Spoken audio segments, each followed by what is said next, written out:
let's have a look at just how unlikable this couple are. Yeah. Now I'm starting to realize this is a big deal.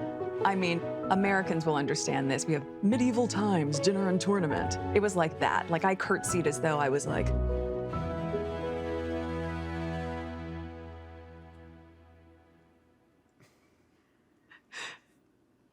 Pleasure to meet you, Your Majesty. Like, was that okay? I mean, really? Never mind her and that cringe performance, but there she is mocking his grandmother, mocking the entire institution she devoted her life to, and he just sits there and grins like an idiot. He looked uncomfortable. He didn't look like he was on board with that, but at the end of the day, he sat there and grinned like an idiot as she pretends that, oh, I had no idea meeting the Queen was a big deal and I had to curtsy, oh my God. And I just find the whole thing so utterly reprehensible. It's boring as well. That's the thing. That was one of the few points where you're like, okay, that was unexpected. Most of it is just banal.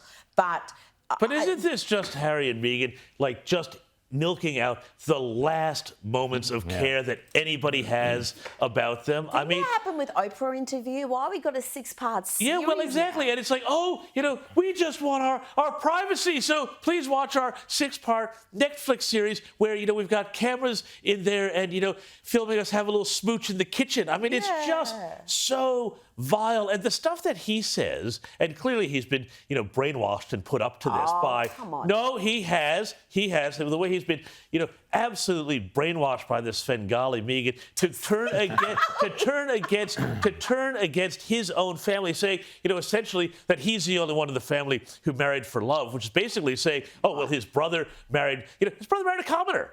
Yeah. I mean, what is he even talking about? The problem with him is that he's just not that bright.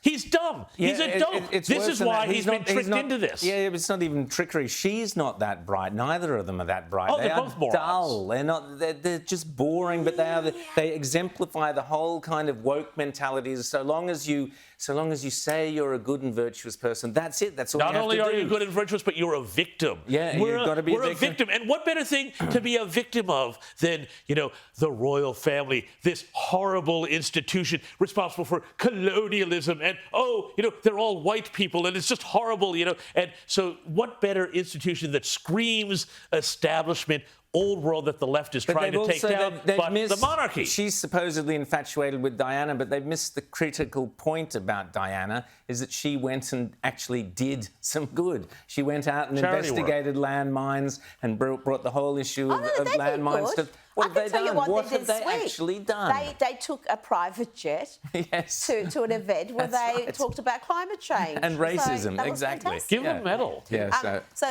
they've solved both those issues, and I think we should give them all sorts of credit. Them credit but for the one thing I want to take issue with you, James, is, and Rowan, you've done this as well, and it's a very popular opinion amongst folks, is that poor Harry... He's been bamboozled by Meghan. I haven't and all said of that. this. Well, I think Harry's a half-wit. That's the gist of it. Well, yeah, but it's just like, she's to blame for this when he's, around 40 years of age? He's not a child. He's the one who abandoned his family. That's his family. Absolutely. No one's That's disputing his that. duty. Yeah. He was born.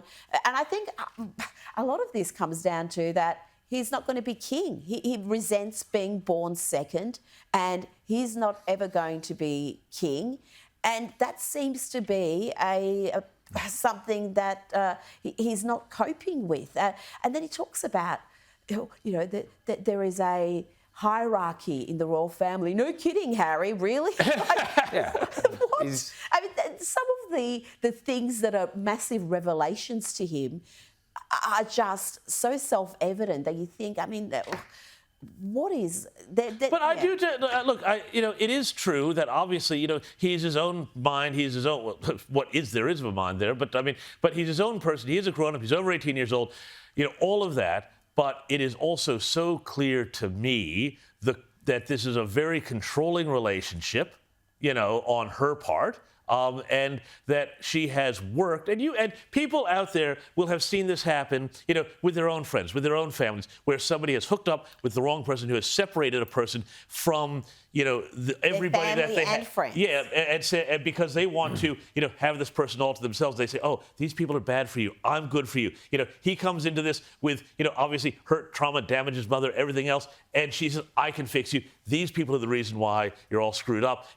Turn away from them, turn to me. And he's dumb enough to fall for it. And Peter Ford, who's a fantastic entertainment reporter who made the point that there's a bit of Norman Bates about this whole dynamic. Oh, yeah. Because he seems to see his mother and her struggle and ordeal in Meghan, even though that's it the is point. very That's clear the point. That's what I'm saying, And that's the biggest fraud of the whole lot. That's a fantasy. There are a couple of fantasists. They're boring.